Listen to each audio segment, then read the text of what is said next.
India आघाडीच्या नेत्यांची आज ऑनलाईन बैठक। इंडिया आघाडीतील सर्वच घटक पक्षांचे महत्त्वाचे नेते झूम ॲपद्वारे बैठकीत सहभागी होणार।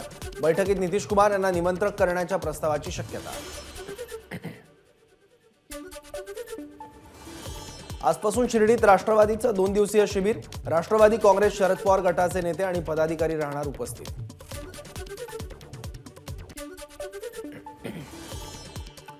पदाधिकारी आणि कार्यकर्त्यांना पक्षाचं धोरण समजावून सांगण्यासाठी राष्ट्रवादीचं मंथन शिबिर। शरद पवारांचं महाराष्ट्राला असणारं योगदान यावर फोकस करून या शिबिराचं आयोजन केल्याची जितेंद्र आव्हाडांची माहिती। राष्ट्रवादी काँग्रेस आमदार अपात्रता प्रकरणी गुरुवारी सुनावणी। 31 जानेवारीपर्यंत सुनावणी पूर्ण करण्याचे विधानसभा अध्यक्ष राहुल नार्वेकरांना कोर्टाचे आदेश। मुख्यमंत्री शिंदे आणि मनोज जरांगे यांची ऑनलाईन बैठक। सगळे सोयऱ्यांच्या मागणीवर जरांगे ठाम, तर 54 लाख नोंदी सापडूनही कायदा का करत नाही, जरांगेंचा सरकारला सवाल। कुणाच्या आरक्षणाला धक्का न लावता मराठा समाजाला आरक्षण देण्याचा सरकारचा प्रयत्न। सर्व समित्या यंत्रणांचं युद्धपातळीवर काम सुरू। कोर्टात टिकणारं आरक्षण देणार, मुख्यमंत्र्यांचं आश्वासन। फेब्रुवारीमध्ये मराठ्यांना आरक्षण देण्यासंदर्भात विशेष अधिवेशन बोलवणार। मुख्यमंत्री एकनाथ शिंदेंचं मनोज जरांगेंना आश्वासन। तर कुणबी नोंदी सापडल्या त्यांच्या पूर्ण परिवाराला आरक्षण द्या, जरांगेंची मागणी। सरकारला 7 महिने दिले, आता 20 जानेवारी अगोदर आरक्षण द्या, जरांगेंची मुख्यमंत्र्यांना विनंती। तर मराठवाड्यामध्ये कुणबी नोंदी तपासल्या गेल्या नाही, जरांगेंची मुख्यमंत्र्यांकडे तक्रार। शिंदे समिती काम करते पण खालचे अधिकारी जातीवाद का करतात, मनोज जरांगेंचा मुख्यमंत्र्यांना सवाल। तर तुम्ही नावं द्या, त्या अधिकाऱ्यांवर कारवाई करू, मुख्यमंत्र्यांची ग्वाही। मनोज जरांगेंनी सरकारला काही सूचना केल्या, त्यावर तातडीनं कारवाई केली, मंत्री शंभूराज देसाईंची माहिती। तर आरक्षण देण्यासाठी सरकार सकारात्मक, देसाईंची प्रतिक्रिया। सगळे सोयरे म्हणजे नेमके कोण याची व्याख्या सरकारनं स्पष्ट करावी, मराठा आरक्षण उपसमितीच्या बैठकीत आमदार बच्चू कडूंची मागणी।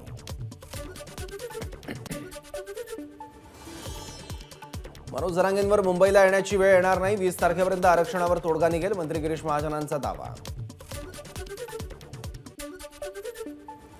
20 तारखेला मुंबईला जाण्याची मराठा समाजाकडून जोरदार तयारी। अंतरवाली सराटीहून मुंबईकडे जाणाऱ्या ट्रकचं मनोज जरांगेंच्या हस्ते उद्घाटन। मराठ्यांना आरक्षण महायुतीचं सरकारच मिळवून देणार, भाजप नेत्या चित्रा वाघ यांचा दावा। आरक्षणाबाबत महायुतीचं सरकार सकारात्मक, चित्रा वाघ यांचं वक्तव्य। उद्धव ठाकरे अंगणवाडी सेविकांच्या मोर्चाला भेट देणार असतील तर त्यांचं अभिनंदन, भाजप नेत्या चित्रा वाघ यांची उद्धव ठाकरेंवर बोचरी टीका। तर फेसबुकवरचे मुख्यमंत्री आता अंगणात आले, असंही केलं वक्तव्य। मराठा आरक्षणाचा तिढा सोडवण्यासाठी ओबीसी आरक्षणाचं उपवर्गीकरण करणं आवश्यक, ओबीसी नेते हरिभाऊ राठोड यांचा मराठा आरक्षणासाठी नवा फॉर्म्युला। महाराष्ट्रात मालवाहतूकदारांचा संप मागे, महाराष्ट्र राज्य वाहन चालक मालक महासंघाचे अध्यक्ष बाबा शिंदे यांची घोषणा। महाराष्ट्रात आजपासून ट्रक आणि अन्य मालवाहू वाहनं धावू लागण्याची शक्यता। अकोला शहरातील मुख्य चौकांमध्ये लागले प्रकाश आंबेडकरांचे बॅनर्स। नया साल नया खासदार बॅनर्सवर मजकूर। आंबेडकरांनी 6 महिन्यांपूर्वीच अकोल्यातून लढणार असल्याचं केलं होतं स्पष्ट। शिरूरचे माजी खासदार शिवाजीराव राष्ट्रवादीच्या तिकिटावर निवडणूक लोकसभा लढणार असल्याची चर्चा। आढळराव पाटलांची अजित पवारांवर स्तुतीसुमनं।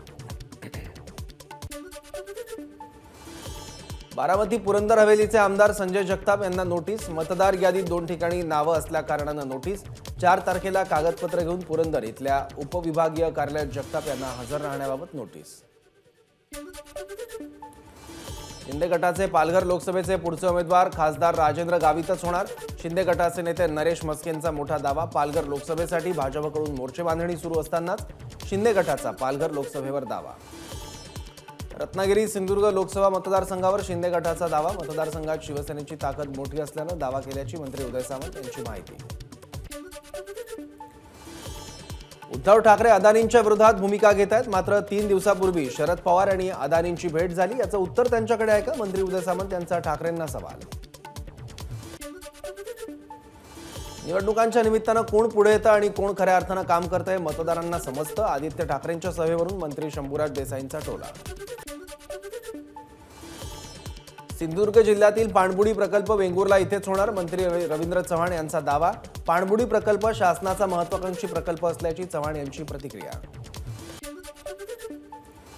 प्रत्येक व्यक्ती अयोध्येला जाऊ शकणार नाही, त्यामुळे रामरथ तयार केला. उपमुख्यमंत्री देवेंद्र फडणवीसांची प्रतिक्रिया. संपूर्ण देश राममय झालाय, फडणवीसांचं वक्तव्य.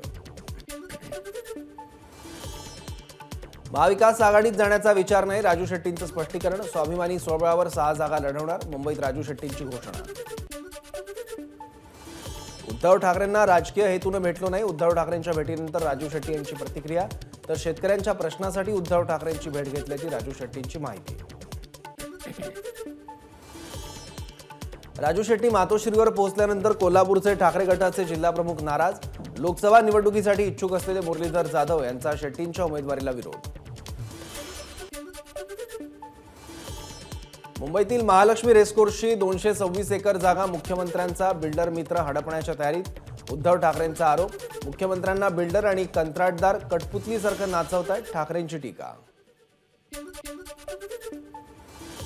वंचित आघाडीचा 12 जागांचा फॉर्म्युला ठरला असेल तर आम्हाला त्यांचे 12 वाजवता येतील. मंत्री रामदास आठवलेंची वंचित आघाडीवर टीका. राज ठाकरेंमुळे भाजपचं नुकसान होणार, रामदास आठवलेंचा राज ठाकरेंवर आरोप. तर राज ठाकरे मनसेच्या झेंड्यांचा रंग सारखा रंग बदलतात, त्यामुळे ते लांबच बरे, आठवलेंचं वक्तव्य. जितेंद्र आव्हाड यांच्यामुळे अनेक नेत्यांनी राष्ट्रवादी काँग्रेस सोडली, आनंद परांजपेंची आव्हाडांवर टीका. आव्हाड स्वतःला शरद पवारांपेक्षा मोठं समजायला लागले का, परांजपेंचा सवाल. सफाई कामगारांच्या अधिवेशनाच्या निमित्ताने आमदार प्रणिती शिंदे जळगाव जिल्हा दौऱ्यावर. राज्यातलं सरकार ठेकेदारीचं सरकार असल्याची प्रणिती शिंदेंची टीका. मुख्यमंत्री एकनाथ शिंदे शिवसंकल्प अभियान सुरू करणार. कोकणातील राजापूर रत्नागिरी इथे 8 जानेवारीला अभियानाचा शुभारंभ. मात्र त्यासाठीची जागा अद्याप निश्चित नसल्याची केसरकरांची माहिती.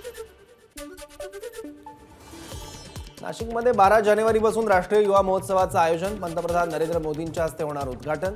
मुख्यमंत्री आणि उपमुख्यमंत्र्यांनी घेतला महोत्सवाच्या तयारीचा आढावा.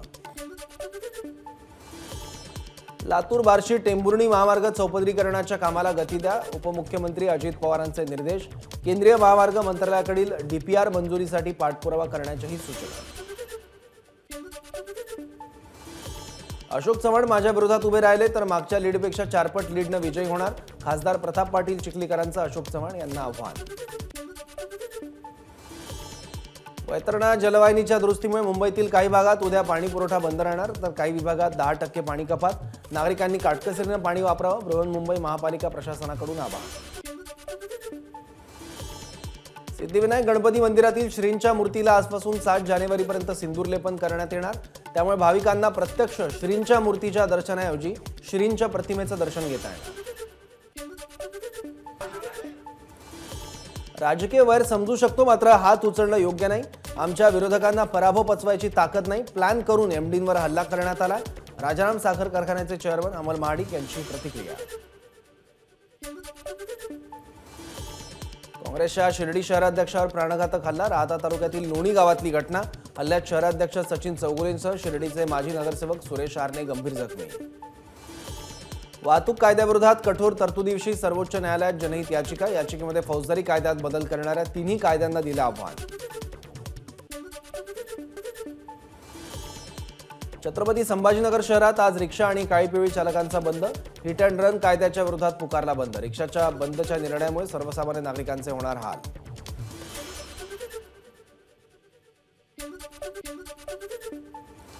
नागपूरमधील 80% पेट्रोल पंप कोरडे. विदर्भ पेट्रोल डीलर्स असोसिएशनची माहिती. तर प्रशासनाकडून पोलीस सुरक्षेमध्ये पेट्रोल टँकर्स डेपोमधून आवश्यक ठिकाणी पाठवण्यास सुरुवात. मुंबईच्या अंधेरी परिसरात पेट्रोल पंपावर पेट्रोल भरण्यासाठी गाड्यांची गर्दी. पेट्रोल पंपावर गर्दी वाढल्यामुळे प्रत्येक पेट्रोल पंपावर पोलिसांनी बंदोबस्त वाढवला. नांदेडमध्ये पेट्रोल आणि डिझेलचा मुबलक साठा. त्यामुळे पेट्रोल पंपावर गर्दी टाळा आणि अफवांवर विश्वास न ठेवता गरजेएवढेच पेट्रोल व डिझेल घ्या. जिल्हाधिकारी अभिजित राऊत यांचं नागरिकांना आवाहन. नागपूर शहरातील 75% पेट्रोल पंपावरील पेट्रोल संपलं. विदर्भ पेट्रोलियम डीलर्स असोसिएशनचे अध्यक्ष अमित गुप्ता यांची माहिती. एबीपी माझा, उघडा डोळे बघा नीट.